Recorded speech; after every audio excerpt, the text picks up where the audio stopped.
पंतप्रधान नरेंद्र मोदी आणि ट्रम्प यांच्यामध्ये द्विपक्षीय चर्चा होते. थेट या चर्चेच्या ठिकाणी जाऊया. And the way the United States has showered love and has embraced them as their own. For that, I would like to thank President Trump, his administration, and the people of the United States. Mr. President, can you clarify your position on whether you will Kashmir, please? Well, we spoke last night about Kashmir, and the Prime Minister really feels he has it under control. I know they speak with Pakistan, and I'm sure that they will be able to do something that will be very good. You want to add We spoke about it last night as well. Mr. Modi, you want to add?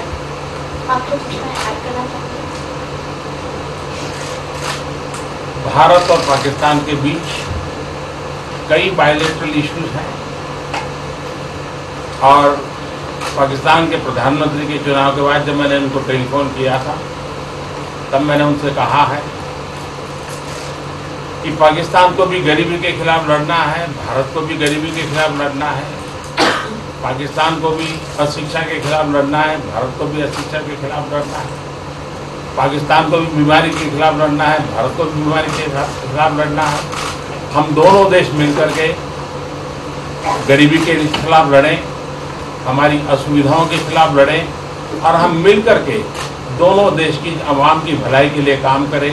ये संदेश मैंने पाकिस्तान के प्रधानमंत्री जी को भी दिया है और राष्ट्रपति ट्रंप से भी हमेशा हमारे इस बायलैटरल संबंधों के संबंध में बात होती रहती है. Between India and Pakistan, there are many bilateral issues. And after Mr. Imran Khan became the Prime Minister of Pakistan, I called him up to congratulate him, and I told him that Pakistan needs to fight poverty, India too. Pakistan needs to fight illiteracy, India too. Pakistan needs to fight disease, India too. And so together, let us join our forces to fight poverty and all the ills that are facing our two countries. Let us work together for the welfare of the people of our two countries. And this is the message that I keep giving my counterpart in Pakistan. Along with President Trump, we also keep talking about the different bilateral issues between us. Mr. Modi, would you like to have President Trump be involved in negotiating between Pakistan and India? Bharat और पाकिस्तान के सारे issues bilateral हैं और इसलिए हम दुनिया के किसी भी देश को इनके लिए कष्ट नहीं देते हैं. और मुझे विश्वास है कि भारत और पाकिस्तान जो 1947 के पहले एक ही थे, हम मिलजुल करके हमारी समस्याओं पर चर्चा भी कर सकते हैं और समाधान भी कर सकते हैं. India and Pakistan have all the issues are of bilateral nature, and we do not want to give pains to any country in the world to in fact try to do anything in this, because these issues are bilateral. And I trust that before 1947, when we were one country, that even afterwards we can find solutions through discussions. Mr. President, is that offer still on the table? I'm here. I have a very good relationship with both gentlemen, and I'm here if for any reason, but I think they can do it themselves very well. They've been doing it for a long time. President, the Chinese have said today publicly that it's more low-level calls that have happened, and they're downplaying the significance of the calls to the U.S. administration. I don't know what you mean by that. Low-level? The vice premier is low-level? I don't think so. I mean, it's in your mind they're low-level. What is the position of the gentleman that was quoted in the newspaper today? Right. Well, the Vice Premier, Leo, came out with a very significant statement, and we've been communicating through intermediaries back and forth with him. He's the Vice Premier of China. Yes, sir, I understand. That's not low level. I understand, I agree. I was just, there was a statement that the spokesman for the Foreign Ministry, for instance, said they weren't aware of the calls happening. I don't know about his spokesman. There's been communication going on. At the highest level. Thank you, At the highest level. Can you clarify the calls, Mr. Minister? No, I don't want to. We don't want to go into. We don't want to go into. Hey, look. In the meantime, our country is doing great. We're doing great. The Prime Minister just congratulated me. Everybody that's met has congratulated us on the job we're doing in the United States with our economy. Our economy is phenomenal, best it's ever been, and that's despite the trade deals. And when the trade deals get done, like we did with Japan yesterday, we did a really big, tremendous trade deal with Japan. And we have others coming. We're negotiating now in earnest with the European Union because they want to do that. They want to do that, and I do too. So we have, when we get these deals done, our country will be transformed. I mean, it'll be monetarily transformed. It's such a difference between the horrible, horrible one-sided deals that we had in the past. And frankly, past administrations should be ashamed of themselves for allowing that.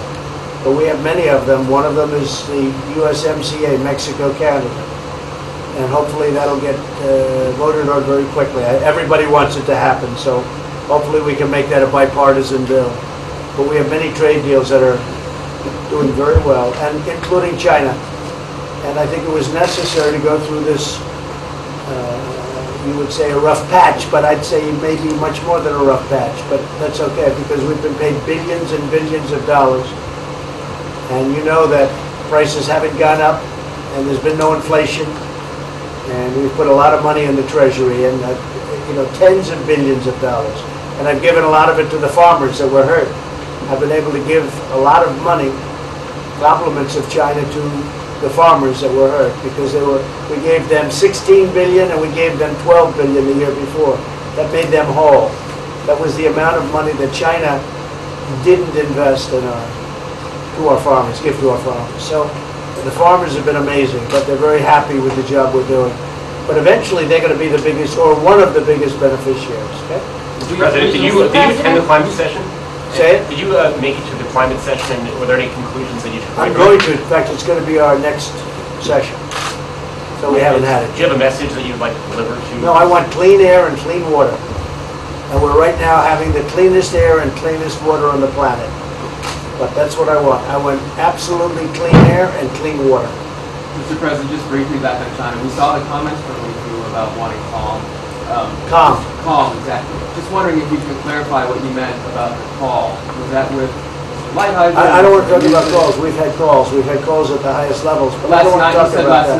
But the Vice Chairman put out a statement last night that was a statement and saying that he wants to make a deal and he wants calm. And I think it's a very good word to use, calm.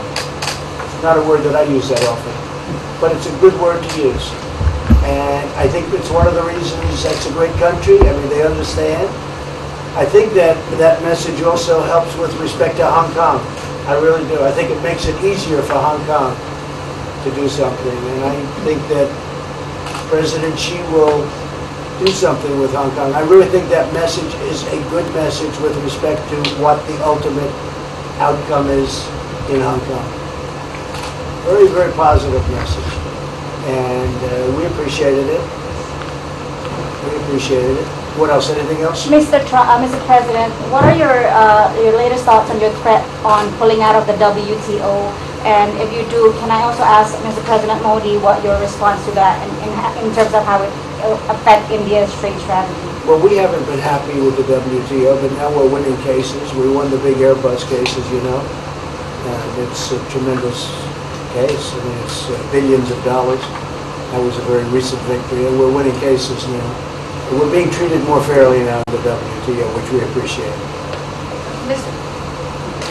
मुझे लगता है कि हम दोनों को बात करने दीजिए, हम दोनों बात करते रहेंगे, जब जरूरत पड़ेगी आप लोगों को जरूर जानकारी पहुंचाएंगे.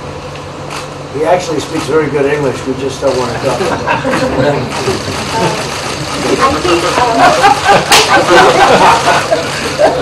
I think that you should let us discuss these things, and when we feel the need, we will communicate to you. Mr. President, Russia has just recently said they have no intention of asking to be readmitted to the G7. However, no, I wouldn't expect they'd ask, because why would he's a proud man, he's done a real job, and why would he ask? No, it's something we discussed, and it's under discussion now, no votes or anything, but I would be inclined to say yes, and so would others, and some probably wouldn't be, but it's just a discussion. No, I would think that he wouldn't do that because he's a proud man. He wouldn't ask, but if something would happen, he would be asked, and I'm sure he would say yes to that. Do Do you have any indication from them that they would accept? No, I think it was a very good discussion. It was the initial discussion, but it was a very good discussion. But I think it would be appropriate. I think it would be good for Russia.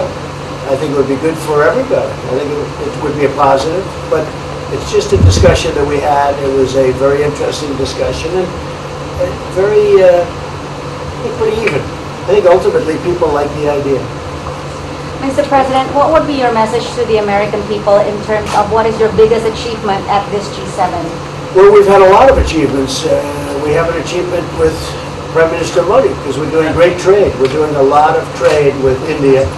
That's an achievement. I think obviously the Japan deal is a tremendous achievement because it's one of the biggest trade deals and it affects directly our farmers. Even the fact that he's taking all of the excess corn that China didn't take, hundreds of millions of dollars worth of corn, and he's buying that. Japan is buying all of that corn at a fair price, and that was great. So that was very important. I also think that unity is very important. We had a very good, despite you read the newspaper stories, the stories bear no resemblance to what's taking place. You saw me with Chancellor Merkel, you saw me with all of them. The relationship is great. We have 7 nations. In addition to that, we have other nations like India and others that came in. Australia came in, Scott. We have a lot of people came in. And I'll tell you, that it's been total unity. What would be the area of most unity, There's been no dissension. There's been no fights or arguments. There's been no anything. I mean, there's been great unity here. And honestly, the papers haven't reported how good it's been. So what would be your most common ground? Is it climate change? Is it gender equality? I think we have a lot of things, but I think really the unity, the fact that we're all getting along so well, I think is one of the big takes from this. We really have good relationships, and we're doing a lot about a lot. Okay? Just so we get our reporting right, I'm going to give it one more crack on China. When you were referring earlier to the Buddhist statement, which we all saw, did you mean to say that there was also a call last night, or was there not actually a call last night? There were discussions that went back and forth, and let's just leave it at that. Last night, and before last night. Yes. With China? With China, and before last night. Numerous. Look, they want to get something done. I've been saying that for a long reason. And why wouldn't they? They want to get something done. They've lost millions of jobs. Their supply chains are being hurt. And once those supply chains go, you can develop new supply chains, you can't get them back into China. So China is run by really a great leader. I think he's a great leader. He wants to do something. They lost over 3 million jobs in a very short period of time. A lot of companies have left China and they're leaving China. They want to get it done. I knew that. I could have told you that without talking, but we are talking. And would you still like to see U.S. companies leave China? Depends on whether or not we make a deal. If we don't make a deal, I'd like to see them leave China. Absolutely. If we make a deal, I'd like to see them stay there and do a great job. Mr. President, on the Afghanistan peace talks, do you have an updated timeline? Are there any snags? No timeline, whatever it is. We're no rush. I mean, we're there. We're really a peacekeeping force more than anything else, frankly. And said we could win that war in a very short period of time, but I'm not looking to kill 10 million people. Okay? And we are working along with the Taliban, with the government, and other people too. And we'll see what happens. No timeline. Thank you very much. We're going to be doing a news conference in a little while. Just one more thing. If you need one, you need one? I don't think you need one. I mean, I can't imagine any other question. I just want to thank the Prime Minister. He's a great leader right here. Would you allow him to have nuclear weapons? Great election result. Would you allow him to have nuclear weapons, sir? Thank you, Press. Thank you, Press. Would you allow India to have Thank you, nuclear Press. weapons? Thank you. Thank you, Press. Thank you, Press.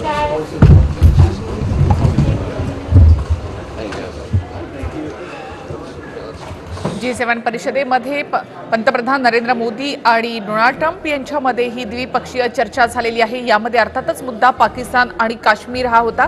मात्र काश्मीरच्या मुद्द्यावर हा प्रश्न भारत आणि पाकिस्तान यांचा असल्याचा आणि तिसऱ्या देशाला यामध्ये सहभागी करून घेणार नसल्याचं मोदींनी स्पष्टपणे सांगितलेलं आहे। त्याचबरोबर डोनाल्ड ट्रम्प यांच्या समोरच ट्रम्प यांची मध्यस्थी सुद्धा मोदींनी नाकारलेली आहे।